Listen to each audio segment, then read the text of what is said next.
Hola, gente linda, soy Shio y hoy es miércoles 29 de septiembre de 2021 y la Yuli se ríe porque sabe que se me va el sentido del tiempo en estos días. No es fácil, después de tantos y meses de encierro se me va muy gacho. Pues vamos mejor, afortunadamente, digo, actualización de estado, vamos mejor del COVID, ya por lo menos yo no toso tanto. Todavía estoy un poco cansada, pero funciona. Y bueno, pues en este video básicamente es como resbalones gachos uno. No confundamos las estructuras y a las subjetividades de las personas. Y se me ocurrió hacer este video porque, pues la verdad sí me sorprende lo común, lo cotidiano que es ver a un montón de gente con todo tipo de perfiles que tienen pues esta tentación de pronto de personalizar de alguna manera las estructuras de opresión como si estas estuvieran de alguna manera encarnadas en subjetividades concretas, ¿no? O sea, ¿a qué me refiero concretamente?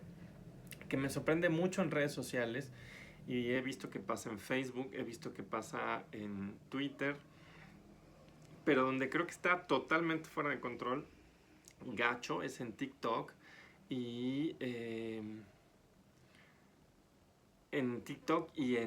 Instagram. O sea, sí de repente digo, wow. Supongo que por allá en los confines de YouTube también hay, pero no me he puesto a buscar. ¿Y a qué me refiero? Que de repente veo gente que quiere hacer una crítica, por ejemplo, al patriarcado, o al racismo, o al cisexismo, o al heterosexismo, como estructuras de opresión. Y sin embargo terminan hablando de los hombres, de los blancos, eh, de las personas cis o de las personas heterosexuales.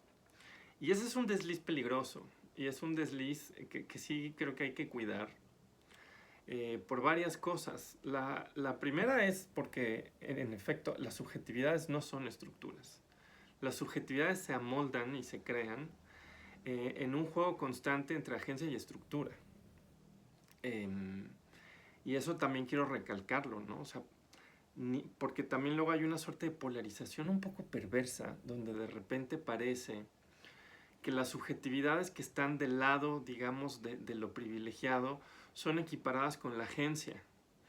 Y las subjetividades que están del lado del oprimido son de pronto reducidas a un efecto de la estructura, ¿no? De repente vemos que la gente habla, por ejemplo, de los hombres como si tuvieran un montón de agencia y fueran, de hecho, una subjetividad que es puramente agencial. No sé si esa palabra existe, pero o agentiva, que tampoco sé si existe.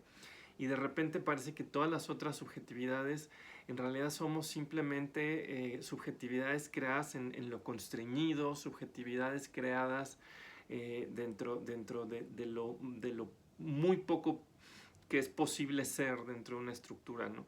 Y eso es una cosa rara, porque de alguna manera hay una reducción, por ejemplo, de las mujeres o de las personas trans o de las personas LGBTI o de las personas racializadas a hacer un efecto en la estructura que paradójicamente despoja a la gente de su agencia y las convierte en víctimas a ser salvadas todo el tiempo, ¿no? Y convierte, por ejemplo, a lo que está colocado en el otro polo como una agencia necesariamente que será despojada de constreñimientos, lo cual de alguna manera trivializa las construcciones de esas subjetividades y las reduce a casi a una suerte de voluntad cómplice con la opresión, ¿no? Y yo cada vez tengo más broncas con esa manera de hablar, ¿no? Y se lo decía el otro día, por ejemplo, a un amigo, a Sony, que es un hombre trans, y le decía, sí me sorprende cómo nos pasa mucho eso, que las subjetividades que están del lado, digamos, de lo privilegiado son equiparadas con la agencia y las subjetividades que están del lado, digamos, de la parte oprimida son reducidas a efectos estructurales de opresión y por lo tanto a víctimas a ser salvadas o personas a las que hay que tenerles casi que pena, ¿no? Decía, y esto me parece terrible porque de repente empiezan a hablar, por ejemplo, de las personas, no sé, por ejemplo, de los hombres, empieza a hablar un discurso como si fueran subjetividades completamente agenciales, completamente conformadas desde una voluntad que escoge ser activamente cómplice, ¿no?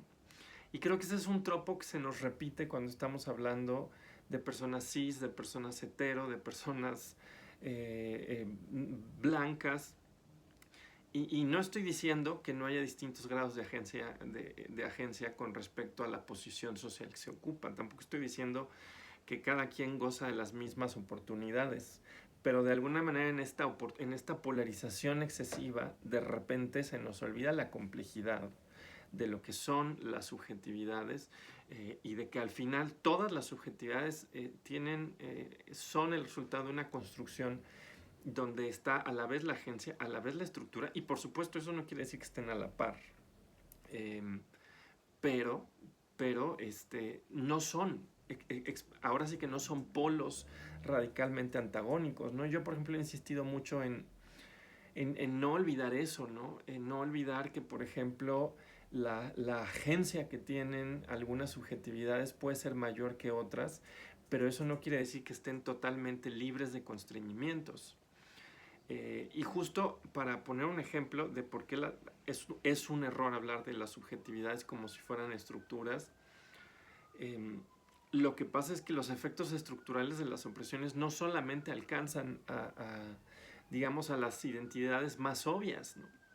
O sea, de repente alguien podría decir, claro, pues es que la homofobia alcanza a los homosexuales. Y yo les diría, sí, pero es que no solamente. Y eso, por ejemplo, con las familias de personas trans es muy claro. Y ahora con todo el tema de infancias y adolescencias trans, la transfobia no se queda en las infancias y adolescencias trans, alcanza a sus familias. De repente hay una sospecha que por supuesto no es idéntica, no es la misma transfobia que recibe la persona en concreto, pero hay una serie de fenómenos de exclusión, estigmatización, señalamiento, que rebasan a la persona y que empiezan a señalar a las madres, a los padres, a las familias enteras de que quizás son enfermas, disfuncionales. O sea, si la transfobia reduce al sujeto trans a un trauma y a una disfunción, la transfobia alcanza a la familia entera y la señala de fallida, de disfuncional, de generadora de traumas. Es decir, de alguna manera como que rebasa y se desborda y alcanza a todos. Y eso lo vemos también en otras formas. Por ejemplo, ¿qué pasa cuando un chico hetero tiene amigos que son chicos gays? Pues la homofobia le alcanza, ¿no? Porque empieza una sospecha de su propia sexualidad, ¿no? ¿Qué pasa cuando un chico cisgénero se interesa en una morra trans? Empieza una sospecha también, quizás no sobre su identidad de género, pero sí sobre su orientación sexual, ¿no? Y en ese sentido, cuando decimos las subjetividades no son estructuras, que no se nos olvide que las estructuras de opresión que de alguna manera están impulsando cuestiones como el sexismo, el cisexismo, el racismo, el heterosexismo, no solamente alcanzan a los sujetos que ocupan ciertas identidades que de alguna manera son como el blanco más inmediato, suelen tener un efecto de desborde que de hecho lleva a que muchas veces la gente cercene sus vínculos sociales con las personas que están en esas posiciones o que estamos en esas posiciones, como una manera justamente de evitar que ese desborde las alcance, ¿no? Y lo digo porque de pronto sí hay una tentación en redes sociales bien gacha de creer eh, que casi que cuando estamos hablando de estructuras podemos empezar a hablar inmediatamente de sujetos y de subjetividades y empezar casi a decir, si estamos hablando de patriarcado, la bronca son los hombres; si estamos hablando de blanquitudes, la bronca son los blancos; si estamos hablando de cisexismos, la bronca son las personas cisgéneros; si estamos hablando de heterosexismo, la bronca son las personas heterosexuales. Y ahí sí pasa esto que me parece pues raro, porque de alguna manera equipara subjetividades y estructuras opresivas, ¿no? Y no son lo mismo, no nos deja ver estos efectos de desborde, nos lleva a suponer que hay personas que están en el polo de la agencia, personas que están en el polo del efecto estructural, que de nuevo digo son víctimas a ser rescatadas, o personas, pobrecitas personas que simplemente viven así. Por ejemplo, eso creo que le pasa un montón al discurso del trabajo sexual. al discurso, no del trabajo, al discurso del rescate de las trabajadoras sexuales, pues lo que pasa es que hay un acto de colocar, por ejemplo, a un montón de mujeres como despojadas totalmente de agencia, ¿no? Y más allá de que ahí hay un debate bien profundo, lo que sí es cierto es que muchas veces hay esta tentación donde hay un borramiento radical de agencia, ¿no?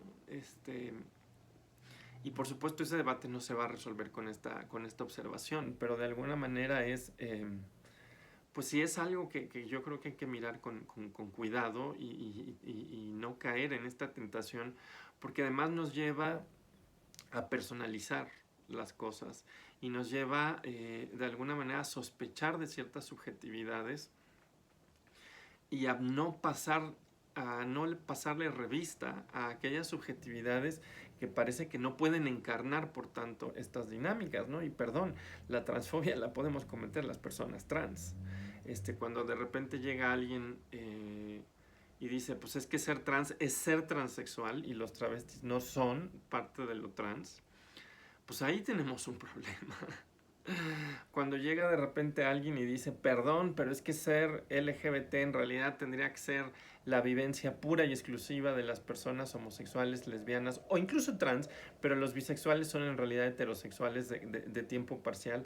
Eso es una forma tremenda también de ignorar las complejidades, ¿no? O sea, el hecho de que encarnes una subjetividad no te libra de tener una serie de creencias o de prácticas conformadas por esa misma estructura, ¿no? Entonces la cosa no es tan fácil. De repente veo por allí gente que pues ya en sus redes sociales se dedica todo el tiempo a decir, pues vamos a criticar al patriarcado, ergo voy a hacer 80 videos sobre los vatos, voy a criticar al cisexismo, voy a hacer 80 videos sobre las personas cisgénero, voy a criticar esto y voy a hacer 80 videos.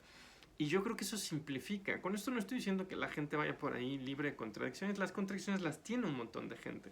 Pero sí creo que nos genera por allí una serie de simplificaciones que no nos dejan ver algunos fenómenos que son importantes, ¿no? O sea, podemos introyectar, ocupando una identidad oprimida, sesgos que vienen de esa estructura de opresión.